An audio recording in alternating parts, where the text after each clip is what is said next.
我知道最近看了很多更换了低迷的选手，就是更换了教练，然后加了很多规划的球员，对于我们来讲是一个很大的挑战。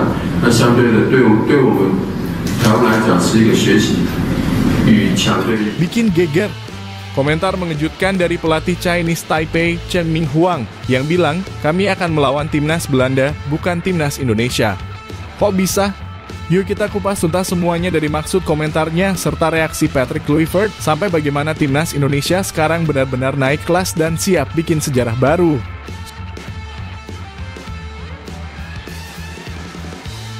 Mantap! Menjelang laga FIFA Match Day melawan Chinese Taipei dan Lebanon, Ridho buka suara dan beri peringatan penting ke para pemain baru timnas Indonesia. Apa maksudnya? Kenapa dia sampai bilang begitu? Yuk kita bedah satu-satu. Siapkan camilan, karena ini bukan cuma berita ini cerita perjuangan, kepemimpinan, dan semangat merah putih yang sebenarnya.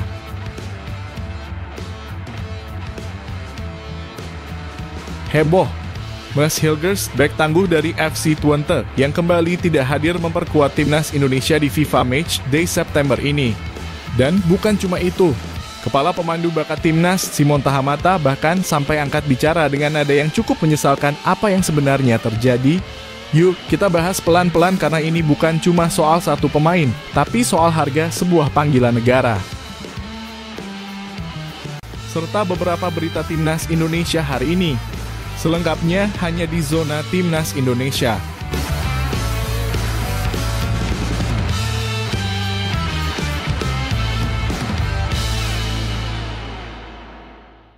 Sebelumnya jangan lupa subscribe channel ini supaya tidak ketinggalan berita timnas Indonesia. Bikin geger. Komentar mengejutkan dari pelatih Chinese Taipei Chen Minghuang yang bilang kami akan melawan timnas Belanda, bukan timnas Indonesia. Kok bisa?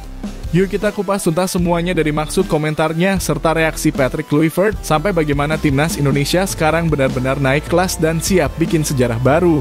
Suasana konferensi kemarin sore sebetulnya berjalan seperti biasa. Media hadir, pelatih duduk tenang, mikrofon sudah siap. Tapi semuanya berubah ketika pelatih Chinese Taipei Chen Minghuang berbicara jujur soal kekuatan Garuda. Kami sudah menganalisis rekaman pertandingan timnas Indonesia. Terus terang saja ini bukan lagi Indonesia seperti dulu. Ini seperti melawan timnas Belanda versi Asia.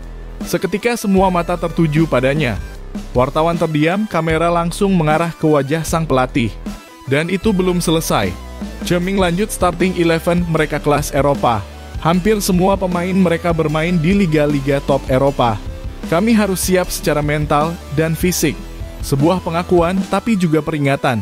Dan kita nggak bisa bohong. Apa yang dikatakan Chen memang ada benarnya. Lihat siapa saja yang akan turun malam ini. Ada Jay Itzes, kapten kita, sekarang main di Sassuolo, Serie A Italia. Justin Hubner tampil reguler di Fortuna Sittard, Eredivisie. Kevin Dix membela Borussia Mönchengladbach. Mauro Zylstra, pilar muda FC Volendam. Ole Romani, striker cepat dari Oxford United. Ivar Jenner berkembang pesat di FC Utrecht. Dan jangan lupa masih ada Marcelino Ferdinand, pemain lokal yang udah kayak jenderal di lapangan. Ditambah Sandy Walsh, Shaina Patinama, dan wajah-wajah naturalisasi lain yang udah makin padu. Secara kualitas individu dan pengalaman timnas Indonesia sekarang sudah melompat jauh dari masa lalu. Ini bukan lagi tim yang jadi bulan-bulanan. Ini tim yang sekarang ditakuti. Chen Minghuang gak cuma melempar pujian. Dia juga jujur mengakui rasa khawatirnya. Saya belum pernah melihat transformasi tim nasional secepat Indonesia dalam 10 tahun terakhir. Ini seperti menghadapi tim dengan DNA Eropa. Sebagai pelatih yang memimpin banyak generasi muda, Chen Ming tahu para pemain mudanya mungkin belum siap hadapi intensitas, tempo, dan teknik level tinggi seperti yang dimiliki Garuda. Makanya diperkirakan Chinese Taipei akan turun dengan strategi bertahan total, menumpuk pemain di belakang, dan menunggu kesempatan lewat counter attack. Dia bilang, kami tidak datang untuk kalah, tapi kami tahu siapa yang kami hadapi. Realistis? Ya, tapi juga menunjukkan bahwa mereka tetap akan ngasih perlawanan. Sementara itu Patrick Kluivert, sang pelatih Indonesia, justru tenang menghadapi komentar itu. Jika pelatih lawan menyamakan kami dengan Belanda, itu adalah bentuk penghormatan. Tapi dia juga menambahkan sesuatu yang bijak, pujian itu tidak ada artinya kalau kita tidak membuktikannya di lapangan. elegan. Kluivert tahu pujian bisa jadi jebakan, bisa bikin pemain besar kepala. Makanya dia tetap minta anak-anak fokus, disiplin, dan tidak terpancing hipe. Dan jangan lupa, Kluivert juga sempat kecewa karena laga lawan Kuwait batal. Tapi dia tetap profesional dan mengucapkan terima kasih kepada Chinese Taipei karena bersedia jadi lawan. Saya angkat topi untuk mereka. Mereka datang menjaga semangat FIFA Matchday ini. Laga malam ini bukan sekadar uji coba. Bagi Kluivert ini adalah panggung ujian. Ujian untuk para pemain naturalisasi, apakah mereka bisa menyatu? Ujian untuk pemain muda, bisakah mereka tampil konsisten? Ujian untuk supporter, apakah kita bisa terus dukung tanpa cepat bereaksi negatif? Dan tentunya ini bagian dari persiapan menuju Piala Asia dan kualifikasi Piala Dunia. Indonesia sekarang bukan lagi tim underdog di Asia Tenggara. Kita mulai masuk radar Asia. Dan pertandingan malam ini akan jadi tolak ukur sejauh mana level kita sekarang.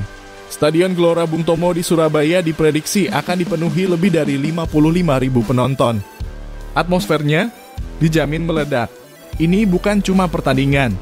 Ini adalah perayaan transformasi.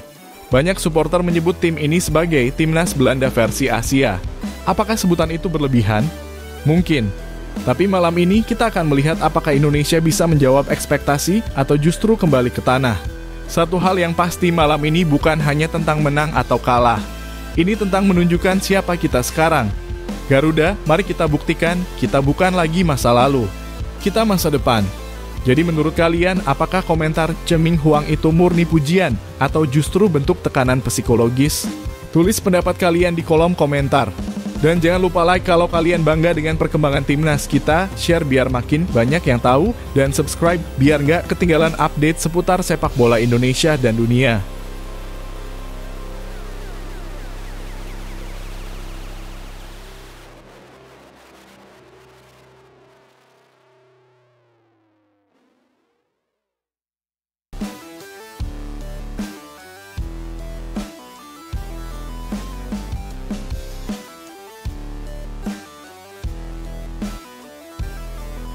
Mantap! Menjelang laga FIFA Matchday melawan Chinese Taipei dan Lebanon, Ridho buka suara dan beri peringatan penting ke para pemain baru timnas Indonesia. Apa maksudnya? Kenapa dia sampai bilang begitu? Yuk, kita bedah satu-satu. Siapkan camilan, karena ini bukan cuma berita, ini cerita perjuangan, kepemimpinan, dan semangat merah putih yang sebenarnya. Sebelum kita masuk ke komentarnya, mari kita kenal dulu siapa itu Rizky Ridho Ramadhani. Usia 24 tahun, klub Persija Jakarta, posisi bek tengah, caps timnas, 45 pertandingan. Buat kalian yang baru ngikutin timnas, Ridho ini bukan pemain sembarangan. Dia udah lama jadi andalan di jantung pertahanan Garuda, bahkan sejak masih sangat muda. Dia juga pernah main bareng Elkan Bagot, Jordi Amat, dan sekarang bakal satu tim dengan banyak pemain baru yang belum pernah ngerasain panasnya pertandingan di Asia Tenggara. Nah, disinilah peran Rizky Ridho jadi krusial. Dalam sesi latihan jelang laga melawan Chinese Taipei dan Lebanon, Ridho menyampaikan pesan sederhana, tapi dalam banget maknanya. Tentu kita akan sambut semua di tim meski dia belum tahu sepak bola Indonesia bagaimana. Kami berusaha meyakinkan mereka kami semua satu, nggak perlu khawatir. Simple. Iya, tapi artinya besar banget. Rizky Ridho bicara soal solidaritas, soal menyatukan ego, dan soal membantu para pemain baru beradaptasi secepat mungkin. Apalagi dua pemain baru timnas kali ini benar-benar pendatang baru, Mauro Zijlstra, striker muda dari Volendam, Belanda. Miliano Jonathans, gelandang eksplosif yang juga baru resmi jadi WNI. Dan satu nama yang juga menarik perhatian, Adrian Wibowo, 19 tahun, main di Los Angeles FC, klub Major League Soccer. Ridho tahu adaptasi di timnas itu gak gampang, apalagi kalau kamu datang dari sistem sepak bola Eropa atau Amerika. Makanya dia kirim pesan tegas tapi hangat, kita semua satu. Timnas Indonesia sekarang bukan lagi tim lokal 100%. Sudah jadi campuran yang unik, ada pemain dari Belanda, Italia, Inggris, Jepang, Amerika, dan tentu saja pemain lokal tulen. Gabungan ini punya potensi luar biasa, tapi juga tantangan besar dalam hal komunikasi, budaya, dan chemistry. Itulah kenapa sosok seperti Rizky Ridho dibutuhkan. Dia bukan sekadar pemain, tapi pemimpin alami. Meski kami berkumpul dalam waktu singkat, sebisa mungkin kami di dalam tim akan bantu mereka semua.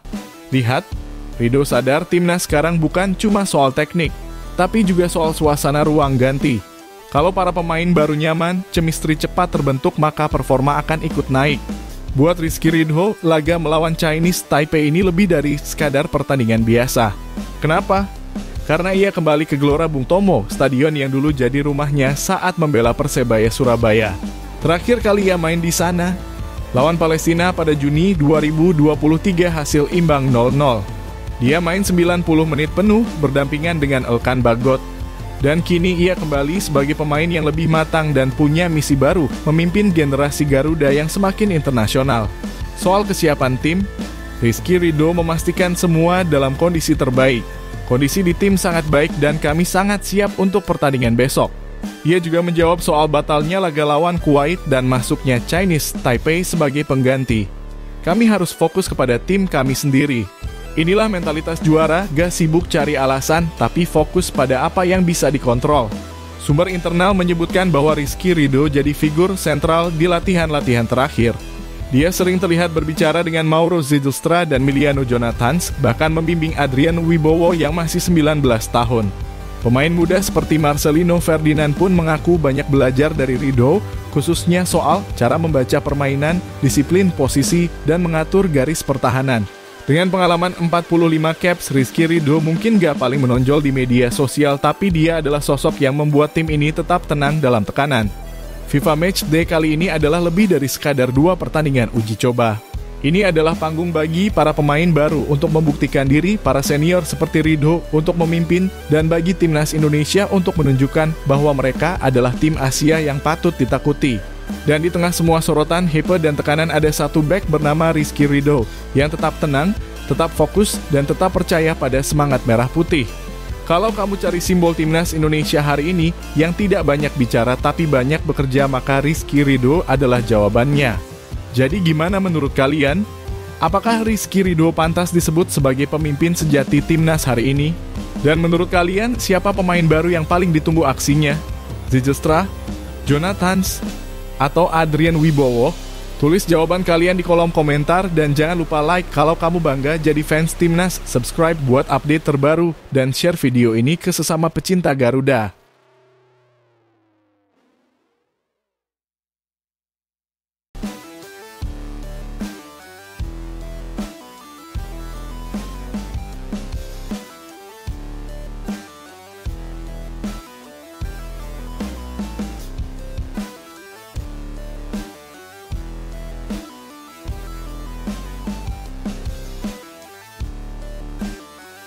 Heboh, Mads Hilgers, bek tangguh dari FC Twente, yang kembali tidak hadir memperkuat timnas Indonesia di FIFA Matchday September ini.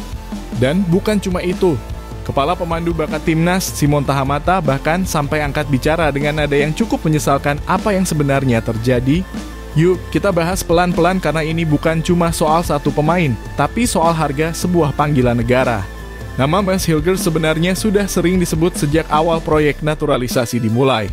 Bek tengah kelahiran Belanda ini bermain untuk FC Twente di Eredivisie, liga kasta tertinggi di Belanda, dan sempat jadi target utama untuk memperkuat lini belakang Garuda. Namun hingga FIFA Matchday September 2025 ini, Mads Hilgers belum juga mengenakan seragam merah putih. Kali ini menurut keterangan resmi PSSI, alasan ketidakhadiran Hilgers adalah karena dia sedang fokus mengurus proses transfer klub. Bursa transfer Eropa memang sedang panas-panasnya dan pemain seperti Hilgers tentu ingin mencari klub terbaik demi masa depannya. Tapi apakah itu jadi alasan yang cukup?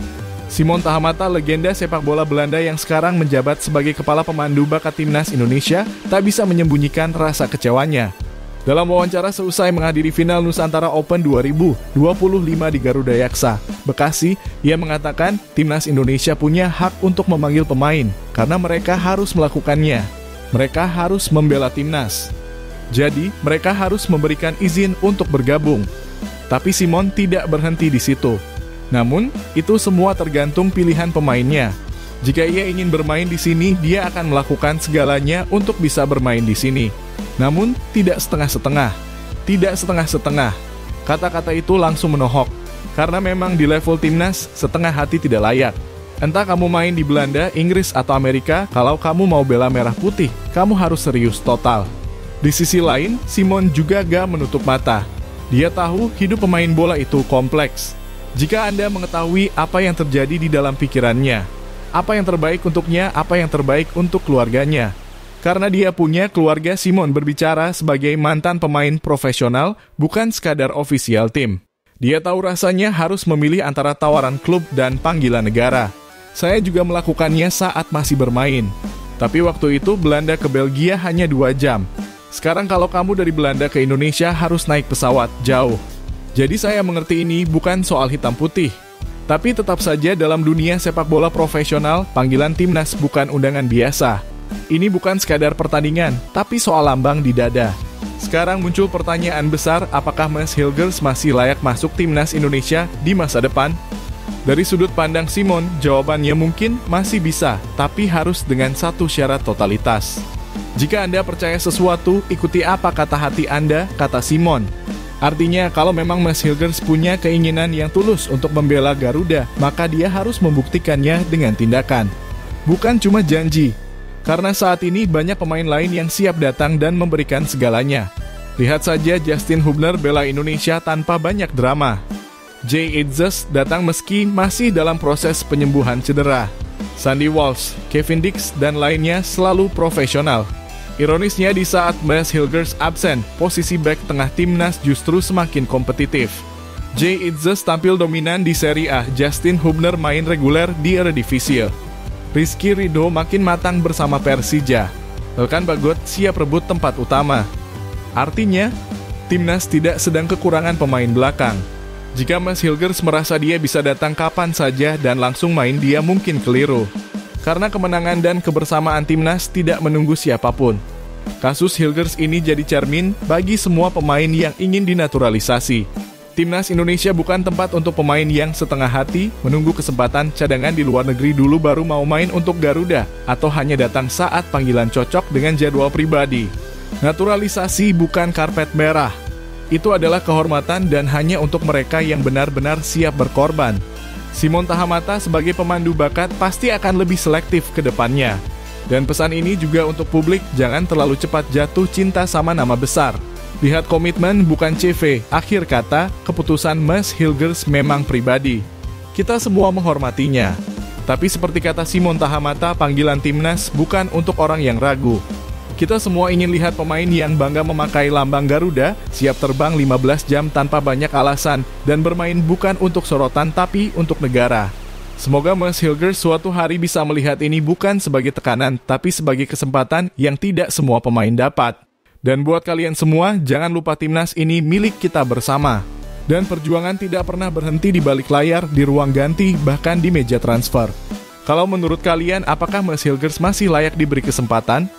Atau timnas sebaiknya fokus pada pemain yang sudah menunjukkan komitmennya sejak awal? Tulis pendapat kalian di kolom komentar. Dan jangan lupa like videonya kalau kamu cinta Garuda. Subscribe biar gak ketinggalan update panas timnas. Share video ini biar makin banyak yang paham timnas itu bukan soal nama, tapi soal hati.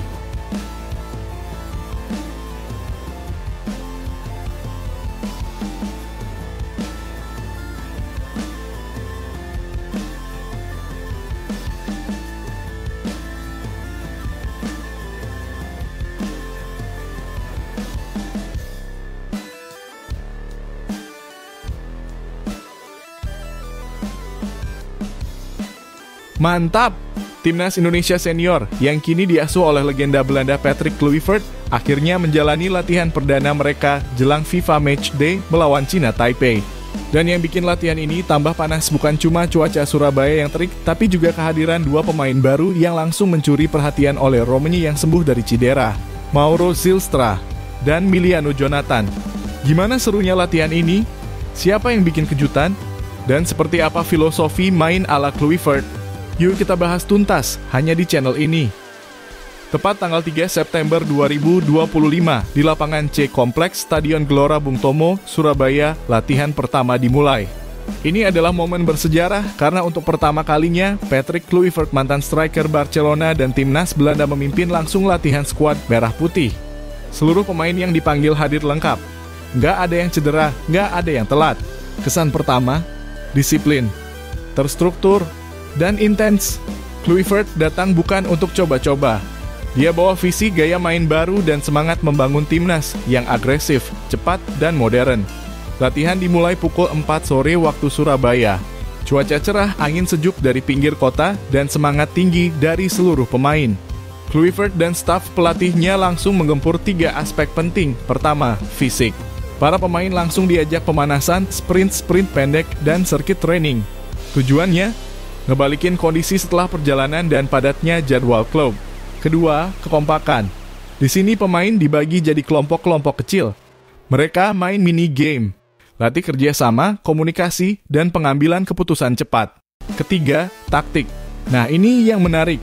Kluivert mulai menyisipkan filosofi permainannya. Fokus pada build up dari bawah, transisi cepat ke depan, dan pressing tinggi. Dia pengen timnas bisa main modern. Nggak nunggu bola, tapi aktif rebut bola. Salah satu pemain paling disorot di latihan ini adalah Ole Romenyi. Baru sembuh dari cedera yang dia alami di ajang Piala Kemerdekaan, Romenyi langsung tampil on fire. Gerakannya lincah, duelnya kuat, finishingnya tajam banget. Dalam sesi mini game, dia beberapa kali cetak gol. Bahkan kombinasi 1-2-nya dengan Marcelino dan Struijk bikin pelatih tepuk tangan. Kapten timnas Asnawi Mangkualam sampai bilang Romenyi kayak udah lama banget main sama kita. Dia tahu banget kapan harus lari, kapan harus buka ruang. Gak heran sih karena Romenyi memang punya DNA Eropa, tapi sekarang udah siap pakai lambang Garuda di dada. Selain Romenyi ada 2 wajah baru yang juga langsung nyetel, Mauro Zylstra dan Miliano Jonathan. Mauro Zylstra berposisi sebagai striker. Posturnya tinggi, kuat, dan gaya mainnya cukup berani. Dalam latihan dia beberapa kali duel langsung dengan back-back senior, bahkan sukses ciptakan peluang. Miliano Jonathan, pemain muda yang berposisi sebagai sayap kanan, juga tampil percaya diri. Dia punya kecepatan teknik menggiring bola yang bagus dan sering melewati lawan dalam situasi 1 lawan 1. Usai latihan, Miliano sempat bilang, "Saya merasa diterima dengan hangat. Pelatih punya visi jelas. Saya siap kasih semua untuk Indonesia."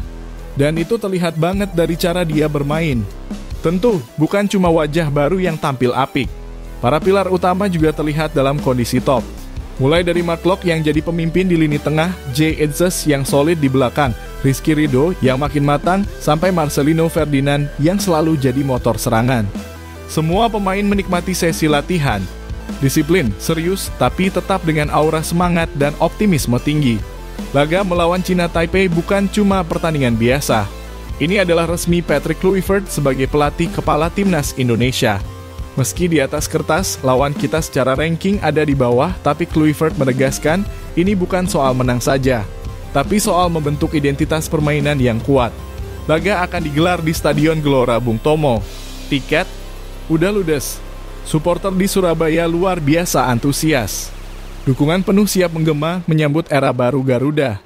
Latihan perdana ini bukan sekadar sesi fisik dan strategi, tapi simbol dari awal baru timnas Indonesia. Di bawah Patrick Kluivert dan didukung oleh wajah-wajah baru seperti Ole Romenyi, Zylstra, dan Miliano, Garuda siap mengepakkan sayap lebih tinggi. Dengan filosofi permainan agresif, cepat, dan taktis, ditambah kekompakan dan semangat juang, kita semua berharap ini adalah awal dari kebangkitan timnas Indonesia. Semua mata tertuju ke 5 September 2025. Dari Surabaya untuk Indonesia, mari kita dukung penuh Garuda kita. Jangan lupa like, share, dan subscribe untuk info dan update terbaru seputar timnas.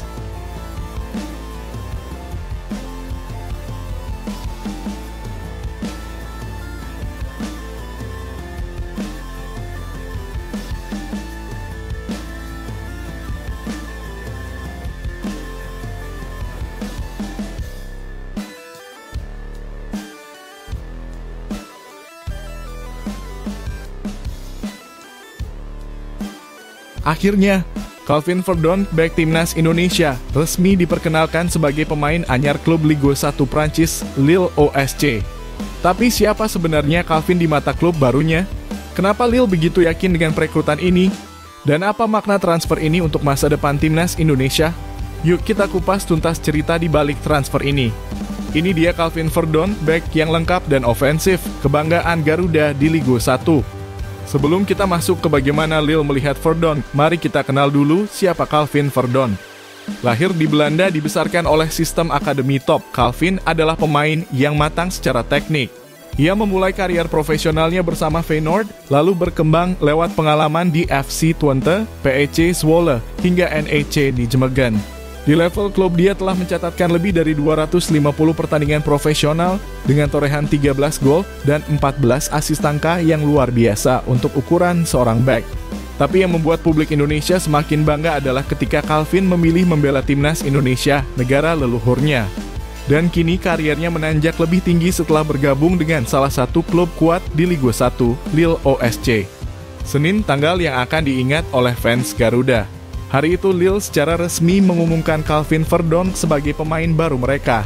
Dalam perkenalan resminya, Verdonk tampil mengenakan jersey merah Lille, berdiri di tengah stadion dengan senyum lebar. Transfer ini bukan hanya mengejutkan, tapi juga menggembirakan. Kenapa? Karena ini bukan sembarang klub. Lille adalah juara Liga 1 musim 2020-2021. Klub dengan sejarah panjang dan reputasi tinggi di Eropa. Dan mereka tidak sembarangan merekrut pemain. Lille tidak melihat Verdonk sebagai pelengkap skuad, tapi sebagai pemain kunci yang akan memperkuat sektor pertahanan mereka. Dalam pernyataan resminya, Lille menyebut Verdonk sebagai bek yang lengkap dan ofensif. Bek kiri serba bisa juga bisa dimainkan di bek tengah. Eksplosif dan agresif saat membawa bola, tahu bagaimana memberi ancaman dari sisi sayap. Mereka bahkan menyebut Calvin sebagai penyerang balik yang berkualitas. Artinya, selain jago bertahan, dia juga jadi senjata saat menyerang. Apa yang Lille cari musim ini? Jawabannya, kedalaman skuad yang fleksibel, tangguh, dan dinamis. Dan Verdonk pas banget dengan kriteria itu. Kalau masih ada yang ragu sama kualitas Verdonk, mari kita lihat datanya. 257 pertandingan profesional, 13 gol, 14 assist, dan 13 tahun pengalaman bersama berbagai tim nasional dalam kurung Belanda dan sekarang Indonesia. Untuk ukuran bek kiri, ini statistik yang luar biasa. Artinya, Verdonk bukan cuma sekadar bek bertahan, tapi bek modern yang bisa menyumbang gol, assist, bahkan mengatur tempo serangan dari belakang. Presiden Lille, Olivier Letang, juga tak segan memberikan pujian. Ia menyebut Verdonk sebagai pemain dengan pengalaman solid, mampu memberi ketegasan defensif dan kualitas ofensif di sisi kiri. Letang juga menyebut karakter Verdonk yang positif dan profesional. Itu penting banget karena adaptasi di Liga 1 bukan cuma soal fisik dan teknik, tapi juga mental dan etos kerja. Kata Lantang lagi, kami yakin Calvin akan cepat beradaptasi. Profilnya memberi banyak opsi bagi pelatih Bruno dan staf. Jadi bukan cuma skill, tapi jiwa kepemimpinan dan kepribadian Verdonk juga jadi alasan kenapa Lille yakin dengan transfer ini. Nah, sekarang mari kita lihat dari kacamata kita sebagai fans Indonesia. Transfer ini jelas bukan cuma berita besar di Eropa, tapi juga sinyal positif untuk timnas. Bayangkan kita punya bek kiri yang bermain di salah satu liga terbaik di dunia dan dia akan terbiasa menghadapi striker-striker top seperti Lacazette atau Dembele setiap pekan. Pengalaman ini akan dibawa pulang ke timnas dan itu akan berdampak langsung pada performa Garuda di level internasional. Tapi tentu tantangan akan datang. Liga 1 bukan liga yang mudah. Persaingan ketat, intensitas tinggi, jadwal padat. Tapi dengan pengalaman dan karakter kuat, Verdonk diyakini bisa menjawab tantangan itu. Dan kalau dia bisa tampil konsisten di Lille, maka bukan tidak mungkin dia akan jadi salah satu bek kiri terbaik Asia saat ini. Harapannya, tentu semoga Verdonk segera mendapatkan menit bermain reguler, tampil cemerlang, dan terus mengharumkan nama Indonesia. Calvin Verdonk sudah melangkah ke panggung besar. Dari NEC ke Lille, dari Belanda ke Prancis, dari pemain diaspora menjadi bek andalan Garuda. Dan kini tugas kita sebagai supporter adalah mendoakan dan mendukung penuh kariernya. Semoga langkahnya lancar, performanya konsisten, dan kehadirannya bisa membawa timnas Indonesia semakin disegani di kancah internasional. Jangan lupa untuk like, komen, dan share video ini. Dan tulis di kolom komentar apa harapan kamu untuk Calvin Verdonk di Lille dan timnas Indonesia.